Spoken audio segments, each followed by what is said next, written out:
And indeed, I'm actually seriously encouraged by the fact that you were discussing as Kenya Institute of Management, Governance, Leadership, and Management in 2010, and trying to look at what this whole thing means to Africa, whether indeed we can claim the 21st century. The 19th century belonged to Europe and America. Brazil, Russia, India, China, Southeast Asia took the 20th century. Africa entered the 20th century, not even the 21st century, a poor and a colonized region. Can Africa therefore claim the 21st century? My central message to us this afternoon, or say this morning, this afternoon, is that yes, it can be done. And I'm sure you have heard this theme going through. I know I've heard of Chairman Mutiso talk of impossible and removing the I&M. Reminds me of Investments and Mortgages Bank. And then you remove that and you say it is possible. If Barack Obama was here, say yes, we can. And I want to say from here in Mombasa, it is truly possible to claim the 21st century.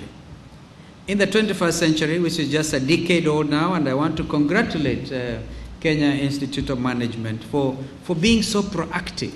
How many of us in the world, in this continent, thought of taking stock of the very first 10 years of the 21st century? But you were able to think, and I think no wonder that even the UNDP and UN system were able to join you in addressing the very critical matter of MDGs. But in the 21st century, a lot has changed in Africa, even the first 10 years. We all know that education has spread. Education has been phenomenal. Life expectancy, has it increased or has it decreased? That is a matter that if you were to continue, I would have wanted to challenge you. Gains in civil liberties and political participation have been made. You've expanded the political space. Africa has enormous unexploited resources, even we now begin seriously. And yet Africa has also the experience with several development paradigms. Many African countries have made important social and economic reforms. In Kenya, we have the economic takeoff blueprint called Vision 2030.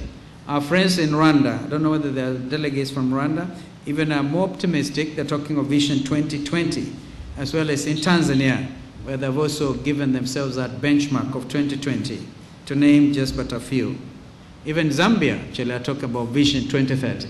So it's like the whole of the African continent, in order to claim this millennium, is up in arms against obstacles that they have all identified and want to be able to move forward.